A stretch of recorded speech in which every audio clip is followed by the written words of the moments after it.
So as we've been hearing, Liz Truss has been officially appointed as Prime Minister this afternoon. The biggest issue she faces as she takes on running the country is tackling the rising cost of living. So what should she be focusing on, and what would help businesses facing rising costs? Well, Thomas Magill has spent the day in Shepperton to find out. Digesting yesterday's news at Cafe Mocha in Shepperton, and for some it's not gone down too well. I think she's got all the wrong ideas to set this country back on its feet. She'll just change things around, this new Prime Minister, but it won't be no different, it'll all be the same. What would you like them to do in those first few days of office to help people? Well, being a pensioner, it's all to do with this energy bills, isn't it? You think, how are you going to have the central heating on? I think I'm going to buy an electric blanket and a hot water bottle, so I can sit of a night with a hot water bottle and a blanket round me, and then when I go to bed, I've got an electric blanket on. For Enco, who's owned the cafe for 20 years, it's the cost of energy and food that he's concerned about. He wants the first days of the new government to focus on helping small businesses. If not, he fears many, including his own, may not survive. On a moment we're paying 15.6p per kilowatt, and now they give me offer that's £1.18p. Wow. So I say, no, I can't afford it. If it's like that, next 6 months and that's it. Probably this shop, sadly for these people here. So it's that if it's serious? nothing better, if it's government not help, we can't afford it to pay 50,000-60,000 for just electricity. It's a similar story around the corner. Katie opened her hairdressers during the pandemic, but says the current uncertainty is bringing with it tougher times than that. Very recently this year we've had 2 price increases from our products.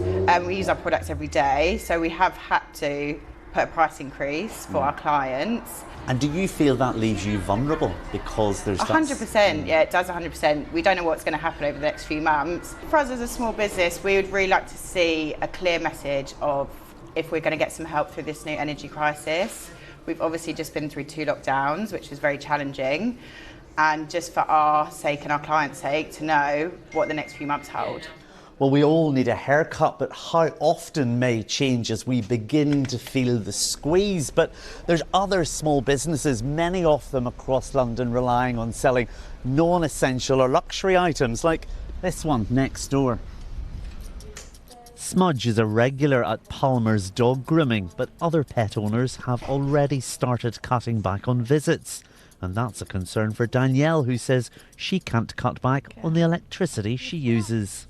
All of our equipment is electric, so we use a lot of it. We're hoping that the energy crisis will include help for businesses as well as just people at home as well. So the cost of energy is clearly the biggest concern for many here. And without proper help, places like Shepperton and high streets across the capital could start to look a whole lot different in the coming months. Well, like Shepperton, Orpington here in southeast London is also a busy town centre with lots of independent stores lining the high street. And as we've heard Liz Truss saying in her first speech as Prime Minister up the road in 10 Downing Street, help for businesses is on its way. But there's also concern from the body that represents these stores. It says that more is needed. A package of help is needed. Reduced VAT, a reduction in rates on premises as well. And without that package of measures for these businesses, then long established shops here and elsewhere across London could close. If we don't see some intervention, we are going to lose small businesses. We've seen more business failures in the last couple of months than we saw at the height of the pandemic, and that is, of course, because there were a lot of support measures in place during the pandemic, and businesses really are not sure where to turn now.